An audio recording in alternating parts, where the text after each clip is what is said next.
Il crée, il vibre, il raconte. Confidence d'artiste, en direct du Festival Off sur Speed Radio.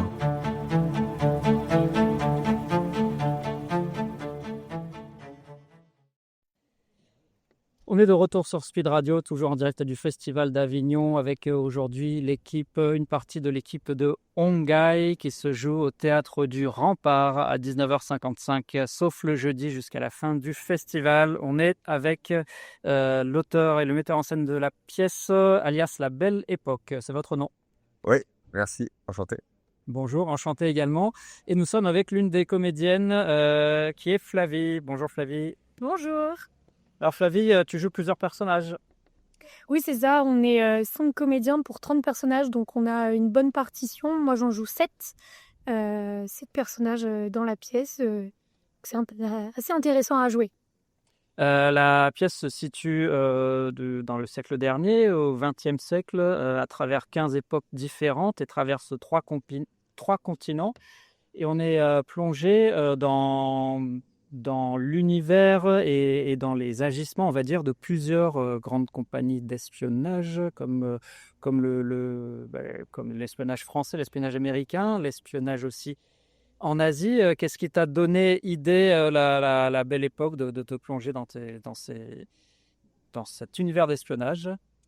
Je suis assez passionné des histoires d'espionnage depuis longtemps, notamment à travers un podcast de France Culture qui s'appelle Espion, une histoire vraie, et qui est assez fascinant. Et quand on écoute en fait toutes ces histoires, on voit que toutes les trajectoires d'espions sont toujours rocambolesques et qu'elles pourraient inspirer des romans. Et du coup, je me suis dit qu'on allait en faire une pièce de théâtre et voilà, tout simplement. On suit 3 espions dans le spectacle qui ont des destins un peu croisés, à qui il arrive à peu près les mêmes choses, ou c'est 3 histoires vraiment très différentes? Alors on suit l'histoire de 2 espions. Deux espions.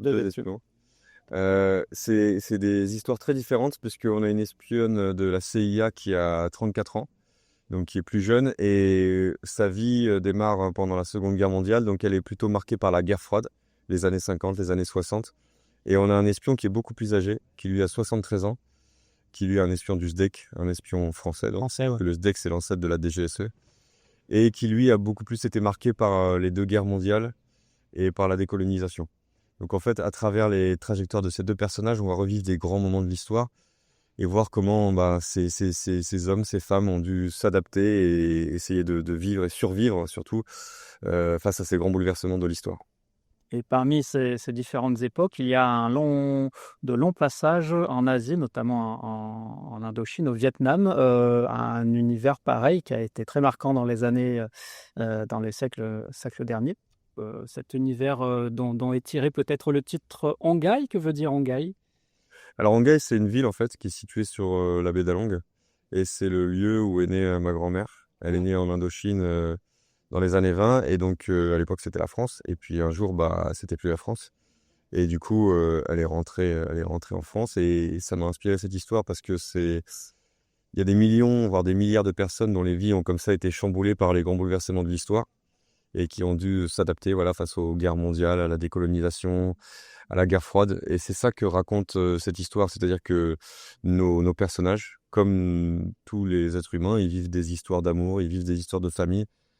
Sauf que eux, malheureusement, ils sont pas nés à la bonne époque, hein, parce que ils doivent faire face à des contextes géopolitiques mondiaux qui les dépassent, les guerres mondiales, parfois, et puis j'ai dit la décolonisation et la guerre froide. Donc on voit en fait comment ces personnages s'adaptent à ces grands bouleversements, et comment ces grands bouleversements vont transformer leur destin. Donc des petites histoires qui font la grande histoire, hein, d'une certaine façon. Et qui dit espionnage dit également bien sûr drame, suspense. Il y a beaucoup aussi de fantasmes entre guillemets autour des espions. On imagine un petit peu les romans, les films de James Bond, etc.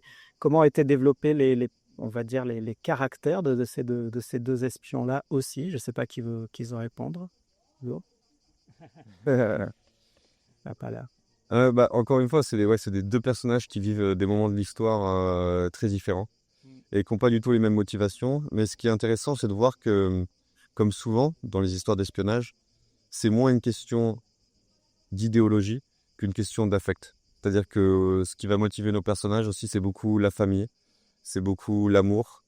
Et c'est ça aussi qui est passionnant, c'est que voilà, dans notre pièce, on n'est pas du tout en train de faire un cours d'histoire ou un cours de politique ou quoi que ce soit. On est vraiment en train de vivre la vie de personnes, quoi. Voilà, et c'est ça qui est beau aussi et touchant, je pense. C'est on parle de la vie, quoi. On n'est pas sur les grands discours, etc., quoi. Alors, Flavie, de ton côté, donc tu joues plusieurs personnages. 5, c'est ça, me semble-t-il. 7 personnages en tout. Il y en a un qui te marque un peu plus que les autres, que tu suis à plusieurs époques, c'est ça, il me semble. Oui, c'est ça. En fait, moi, je joue plusieurs personnages d'une même famille. Je joue la petite fille, je joue la fille, la mère et la grand-mère.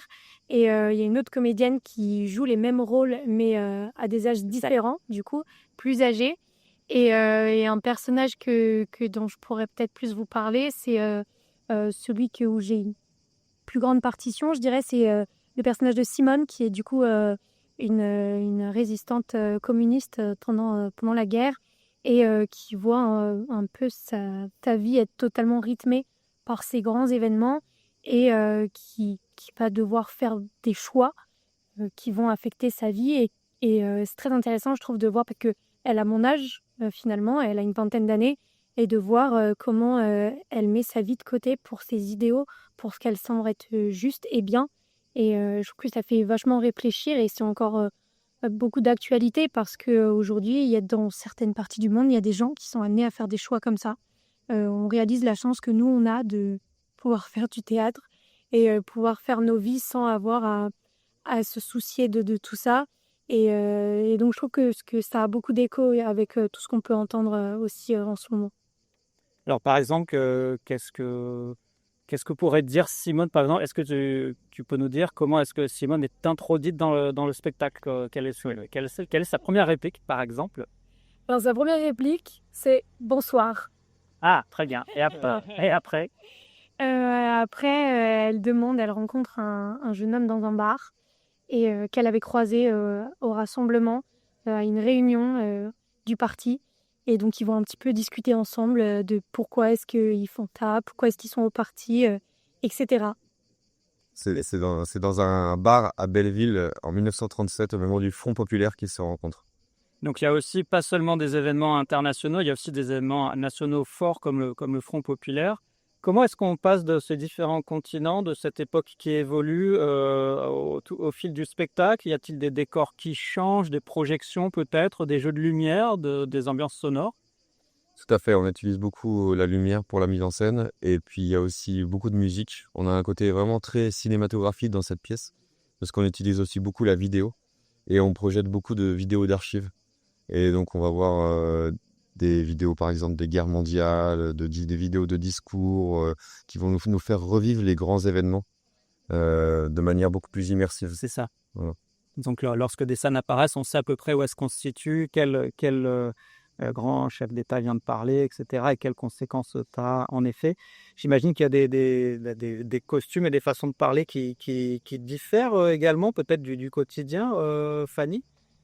C'est Flavie, mais... Pardon. Oui, non, il n'y a pas de mal. Désolé, je reprends. Et j'imagine qu'il y a des costumes ou des looks ou des façons de parler qui diffèrent avec l'époque et la jeunesse actuelle, Flavie?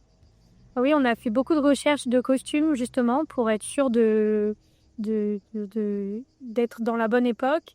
Et donc, beaucoup de recherches de costumes. On a beaucoup de costumes, du coup, on change pas mal. Et c'est vrai qu'on doit faire aussi attention à notre manière de parler, à pas dire des mots qui pourraient être anachroniques. Et c'est un grand travail, mais je pense que maintenant, on est assez rodés. On fait pas trop d'erreurs ou de choses comme ça là-dessus parce que on a bien compris comment ça se passait, comment on parlait. Et voilà. Voilà, on passe on est au XXe siècle. C'est vrai que c'est pas très très loin en effet. Alors Ongaï, donc qui se joue donc au théâtre du Rempart à 19h55, sauf le jeudi. Vous avez eu des retours de la part de fans justement de cette époque-là, des romans d'espionnage, des films d'espionnage ou des pièces d'espionnage ou qui découvraient cet univers-là peut-être à la sortie du spectacle? Alors, en fait, ce qui est génial, c'est qu'il n'y a pas besoin d'être passionné d'histoire ou passionné d'espionnage pour rentrer dans cette histoire. Normalement, tout est accessible, tout est compréhensible. Et avant tout, je dirais que bien sûr, il y a un peu l'univers de l'espionnage, des dimensions historiques, etc. Mais c'est avant tout une très belle histoire. C'est avant tout une histoire d'amour, une histoire de famille, et c'est pour tout le monde. Vraiment, c'est pour tout le monde. C'est pas du tout pour les aficionados l'espionnage et tout ça. Au contraire, justement, c'est une partie du spectacle, mais on a aussi des belles tranches de vie, des très beaux personnages, et voilà, qui vivent des moments joyeux, des moments douloureux. Et je pense que voilà, peu importe votre niveau d'histoire, il n'y a pas besoin d'avoir un bac plus 8 en histoire pour venir voir la pièce. Normalement, vous allez tout comprendre et vous allez être immergé et transporté par notre histoire. Et c'est ce que vous pourriez dire aussi, Flavie, aux jeunes qui ne suivent pas tellement l'univers de l'espionnage, ou alors peut-être quand c'est transposé à la limite en jeu vidéo, mais là c'est du réel et c'est lié à une histoire qu'on a vécue aussi. Ouais, bien sûr, moi c'était mon cas. C'est vrai que l'espionnage, c'était pas quelque chose que je connaissais beaucoup. Pareil, l'histoire, ça s'arrêtait à ce que j'avais appris à l'école, quoi. Mais du coup, en fait, je trouve ça très intéressant de voir d'une manière très concrète comment ça se passait sans que ce soit un peu le côté ennuyeux de la grande histoire. Là, on voit vraiment comme il disait, la vie de ces personnages et comment est-ce qu'ils vivent à cette époque et que c'était des jeunes finalement qui avaient notre âge et qui étaient comme nous, avec les mêmes ambitions, les mêmes inspirations, qui ont eu 20 ans, qui ont rencontré l'amour, qui ont des parents, etc. Finalement, et des gens comme nous. Et comment ça se passe dans la salle pendant la représentation? Certains sont surpris, vous arrivez à les dérouter parfois, ils s'attendaient à un dénouement qui n'arrive pas, qui est autre, il y a des retournements, vous le ressentez ça aussi? Oui, oui, souvent à la fin, on a des petits «Oh, c'est pas vrai». Je le savais. Ouais, voilà. Ce qu'ils vous disent aussi à la sortie?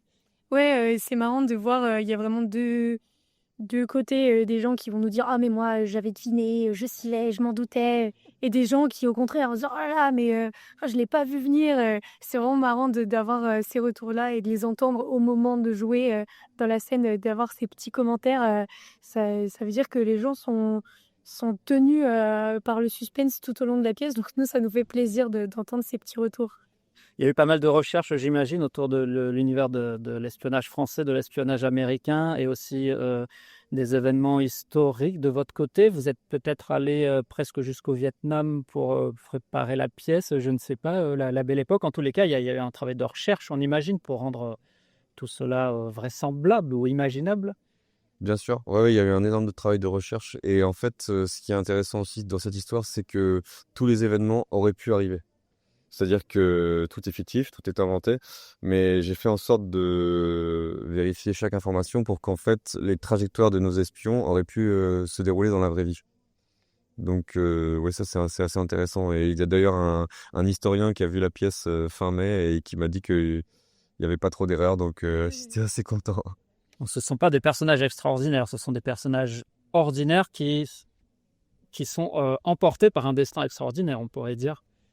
Exactement. Ouais, tout à fait, c'est ça. C'est des personnes qui, en fait, face aux grands événements de l'histoire, s'engagent parce que ils ont parfois pas le choix et puis parce que c'est des personnes qui sont courageuses et oui, oui, c'est ça. C'est ça souvent d'ailleurs les histoires d'espions, hein. C'est que on est frappé par les événements de la vie et ensuite les rencontres ou les événements font qu'on s'engage et que notre vie est transformée à jamais. Flavie, pour terminer, ça vous a donné envie, vous aussi, de poursuivre dans cette voie de la pièce historique avec quelques gouttes d'espionnage? Je ne sais pas si vous en aviez déjà fait précédemment. Non, j'en avais jamais fait, mais c'est vrai que je trouve ça très intéressant à travailler, même tout ce qui va être justement de la recherche.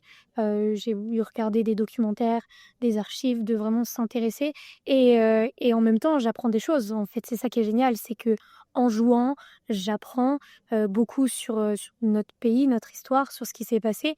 Et oui, bien sûr, j'ai envie de raconter d'autres histoires comme celle-ci, qui sont des histoires dramatiquement belles, je dirais et de continuer si on peut lier les 2, autant faire du divertissement en apprenant quelque chose, on a tout gagné, je pense.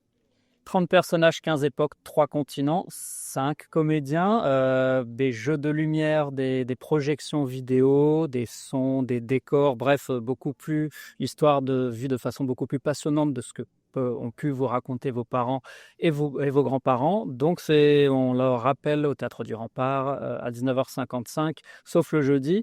Un dernier petit mot, La Belle Époque, pour donner envie aux spectateurs qui hésitent, c'est dépaysement garanti, voyage historique, voyage dans le temps et dans l'espace sans bouger de son siège.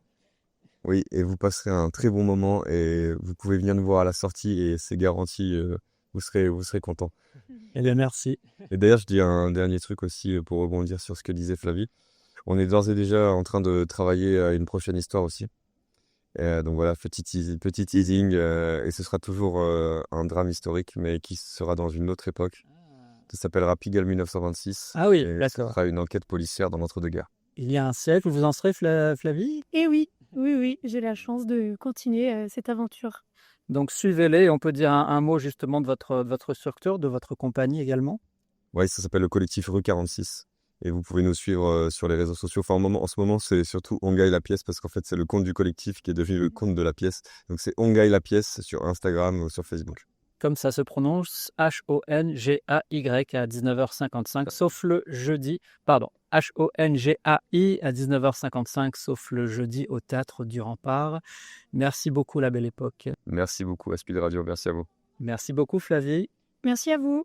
Et allez voir Ongaï, et à très bientôt sur Speed Radio, à très bientôt en direct du Festival d'Avignon. Cet été, vivez le Festival d'Avignon avec Théâtre et Spectacle de Paris. Le magazine incontournable pour ne rien manquer de cette folle aventure théâtrale. Sélection de spectacles éclectiques, reportages exclusifs, interviews coup de cœur. Des pièces qui font rire, vibrer, réfléchir et surtout rêver. Un numéro spécial disponible tout au long du festival pour vous guider au cœur de la plus belle scène vivante du monde. Et à la rentrée, on prolonge le plaisir avec une sélection parisienne pleine de surprises. Retrouvez Théâtre et Spectacle de Paris dans vos théâtres préférés et laissez-vous porter par la magie du spectacle vivant.